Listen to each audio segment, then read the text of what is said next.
Hello student, welcome back. Last video में बेटा inorganic series में हमने आपसे वर्नर्स थ्योरी डिस्कस की थी। Today we will discuss the valence bond theory. Werner theory की क्योंकि हमारे पास कुछ लिमिटेशन आई थी, जैसे कि वर्नर थ्योरी ने कहा हर मेटल एटम की दो वैलेंसी है, लेकिन एक्सप्लेन नहीं किया कि आखिर क्यों कुछ ही मेटल कॉम्प्लेक्स बनाते हैं, ना ज्योमेट्री प्रेडिक्ट की, ना कलर और ना ही मैग्नेटिक प्रॉपर्टीज। अब वैलेंस बॉन्ड थ्योरी हमारी क्या कहती है बेटा, इसके मेन पोस्टुलेट्स की हम बात करेंगे और कॉम्प्लेक्स का कंप्लीट प्रोफाइल बनाना भी हम सीखेंगे। ठीक है बेटा। अब ये जो है valence bond theory, valence bond theory क्या कहती है कि metal ligand bond, metal ligand bond is formed by the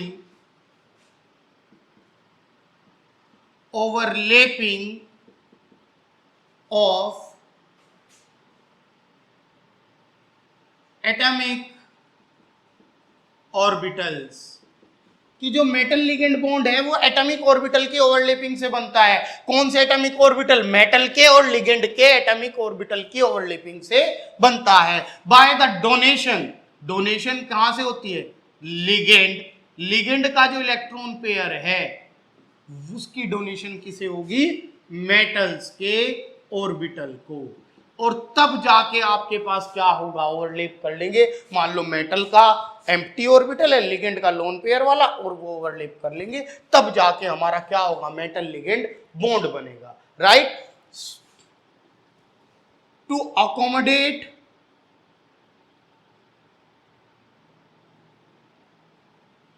the electron pairs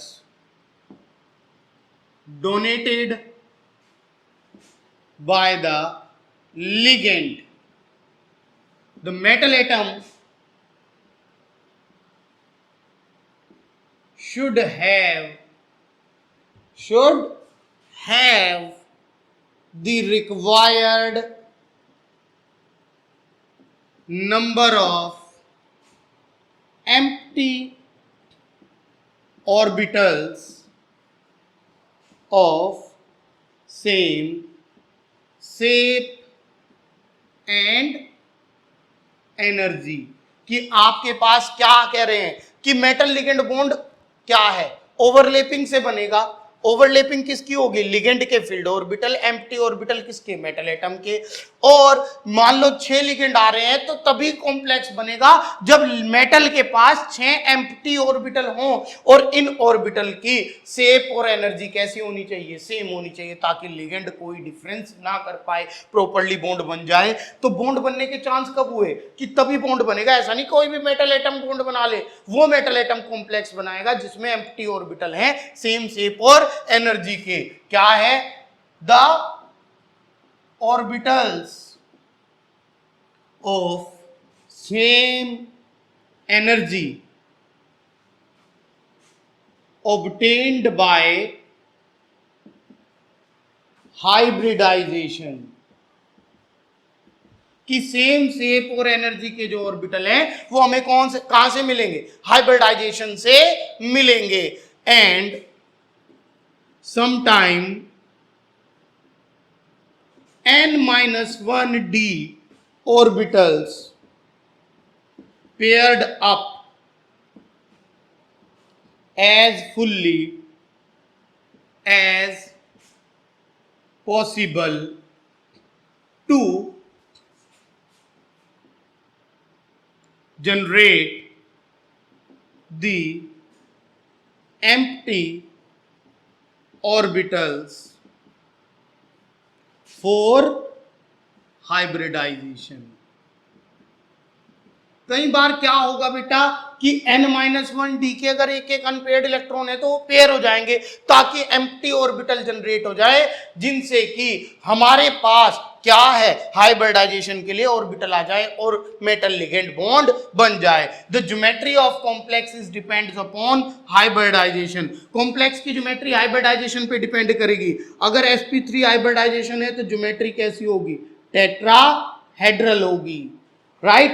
DsP2 hybridisation है तो ज्योमेट्री कैसी होगी? स्क्वायर प्लेनर होगी, स्क्वायर प्लेनर होगी। ठीक है। और अगर हमारे पास sp3d या dsp3 है, dsp3, तो ज्योमेट्री कैसी होगी? Trigonal bye pyramidal.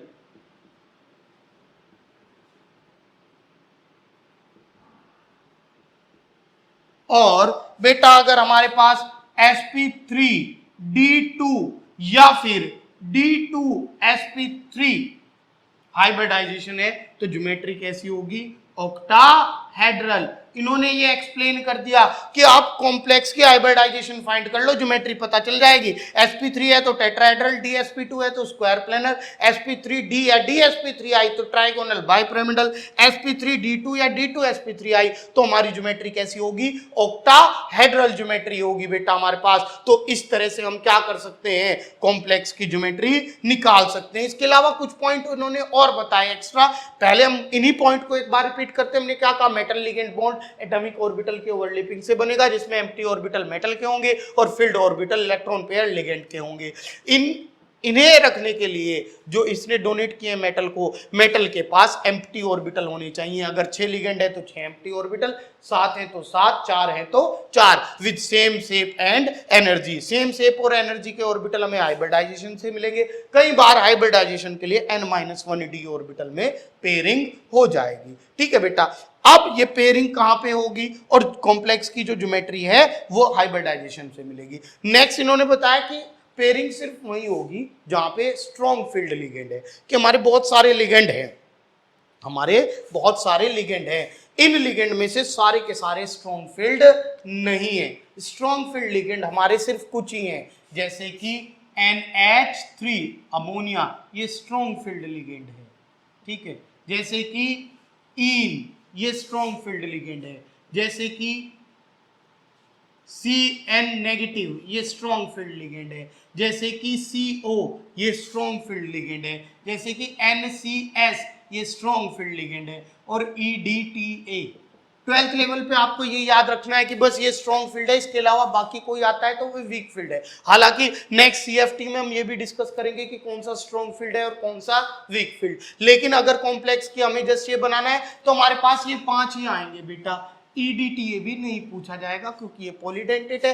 तो NH3, इन, CN और CO ये सारे स्ट्रॉन्ग फील्ड है। बाकी इसके अलावा कोई लिगेंड आया वीक फील्ड है। स्ट्रॉन्ग फील्ड लिगेंड इसकी पेयरिंग करा देगा, वीक फील्ड नहीं पेयरिंग कराएगा। और पेयरिंग कराने के बाद या नहीं कराने के बाद जिसमें अनपेयर्ड इलेक्ट्रॉन बचे बेटा, वो कैसा होगा? हमारा आपका अनपेयर्ड बचे वो पैरामैग्नेटिक होगा, कलर्ड कॉम्प्लेक्स होगा, हाई स्पिन होगा। और जिसमें नहीं बचेंगे वो डायमैग्नेटिक होगा, वो आपका वीक फील्ड होगा, स्लो स्पिन कॉम्प्लेक्स होगा और कलर लेस होगा। तो ये थ्योरी हमारी यही कहती है। इसमें इस थ्योरी को समझने के लिए हम एक कॉम्प्लेक्स का प्रोफाइल बनाते हैं। प्रोफाइल से हम समझते हैं कि किस तरह से आपकी हम ज्योमेट्री शेप ये सब चीजें निकाल सकते हैं। ठीक है बेटा। अब हम आपके सामने एग्जांपल से डिस्कस करते हैं, तब बेटर समझ में आएगा कि किस तरह से कॉम्प्लेक्स की ज्योमेट्री बनाई जा सकती है। जैसे मैं सिंपल आपके सामने दो कॉम्प्लेक्स लिख रहा हूं। पहला K4FeCN6, ये कॉम्प्लेक्स है। एक और कॉम्प्लेक्स लिखते हैं K4FeCl6। देखिए दोनों कॉम्प्लेक्स में ज्यादा डिफरेंस नहीं है, इसमें लिगेंड Cn है और इसमें लिगेंड Cl है। दोनों को हम डिस्कस करते हैं। Fe26 atomic number, 3d6 4s2, इसकी वैलेंस सेल इलेक्ट्रॉनिक कॉन्फ़िगरेशन हमने d ऑर्बिटल की लिख ली।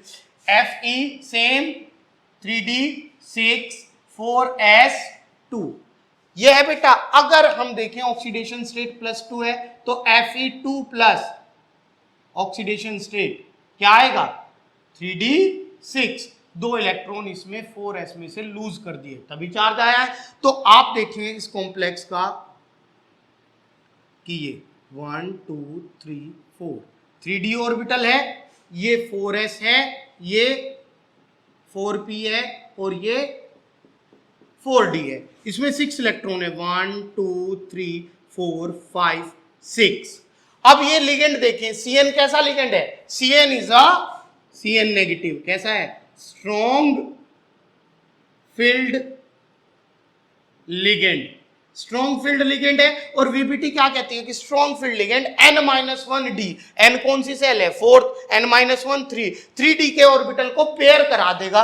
तो इस वाले को यहां पे और इस वाले को यहां पे पेयरिंग करा दी। तो अब देखो कॉम्प्लेक्स में ऑर्बिटल किस तरह के बचेंगे? 1 2 पहले ही थे, ये यहां चला गया तो 1 2, ये भी यहां चला गया 1 2।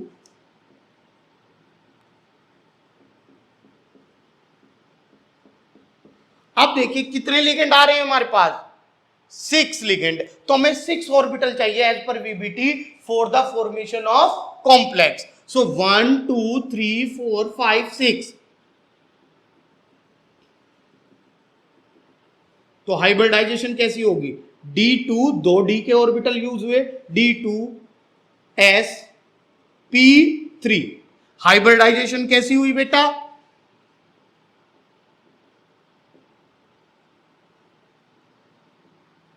D2sp3।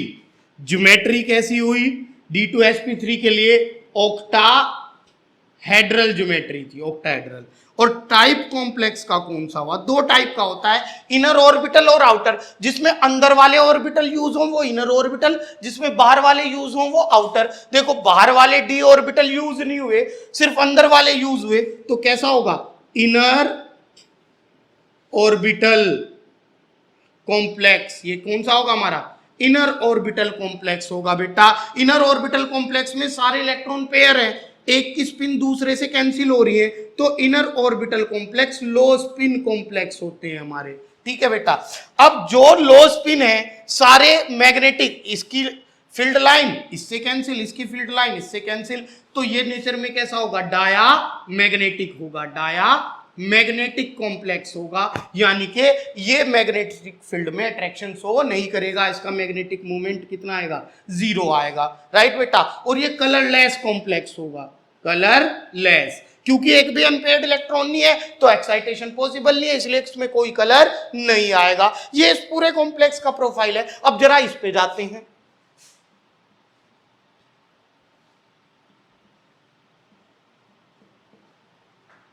1 2 3 4 5 एंड 6 इलेक्ट्रॉन है। s orbital, p orbital, d orbital. अब देखिए Cl कैसा है? Cl negative, weak field ligand है, क्योंकि हमने 5 ही बताया स्ट्रॉन्ग फील्ड हमारे सिलेबस में। वीक फील्ड लिगेंड है, वीक फील्ड लिगेंड है, तो क्या ये पेयरिंग करा पाएगा? ये पेयरिंग नहीं करा पाएगा। 6 एज इट इज पढ़े रहेंगे, S P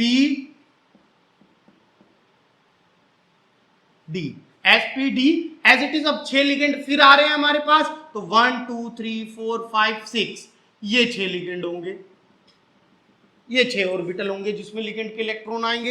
एक S है, 3 P है और 2 D है, sp3d2। हाइब्रिडाइजेशन कैसी आ गई? sp3d2 आई है बेटा हाइब्रिडाइजेशन। और ज्योमेट्री कैसी होगी? sp3d2 हो या d2sp3, अभी हमने बताया था दोनों के लिए ज्योमेट्री कैसी है? ऑक्टाहेड्रल है, ऑक्टाहेड्रल ज्योमेट्री है दोनों कॉम्प्लेक्सेस की। ठीक है। अब ये कॉम्प्लेक्स देखो, ये लो स्पिन था क्योंकि अंदर के ऑर्बिटल यूज हुए। इसमें टाइप में अगर आप देखें, अंदर के ऑर्बिटल से कोई मतलब नहीं, बाहर वाले यूज हो रहे हैं, तो कैसा होगा? Outer orbital complex. ये आउटर ऑर्बिटल कॉम्प्लेक्स है क्योंकि इसमें बाहर वाले ऑर्बिटल यूज हो रहे हैं और इसकी स्पिन हाई होगी। देखो सिर्फ इसकी स्पिन कैंसिल हुई है, बाकी 4 अनपेयर्ड इलेक्ट्रॉन है, तो कैसा होगा? हाई स्पिन होगा, हाई स्पिन कॉम्प्लेक्स होगा। और ये नेचर में कैसा होगा?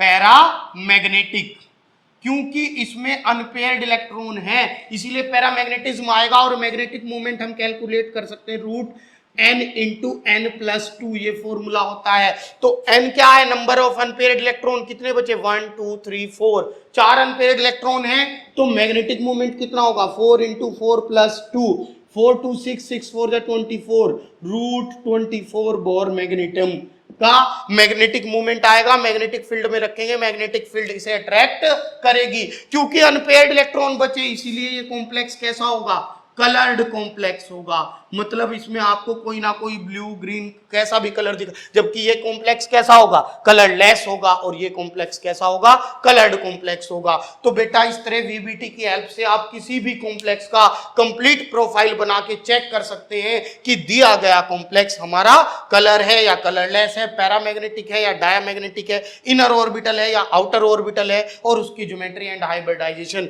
हाइब्रिडाइजेशन को नेचर ऑफ बॉन्डिंग भी लिखा जाता है कि नेचर ऑफ बॉन्डिंग क्या है। इस तरह से पूरा प्रोफाइल हम वीबीटी से बना सकते हैं किसी भी कॉम्प्लेक्स का। ठीक है बेटा, ये थी हमारी वीबीटी। अब आती है इसकी लिमिटेशंस कि what are the limitations of VBT.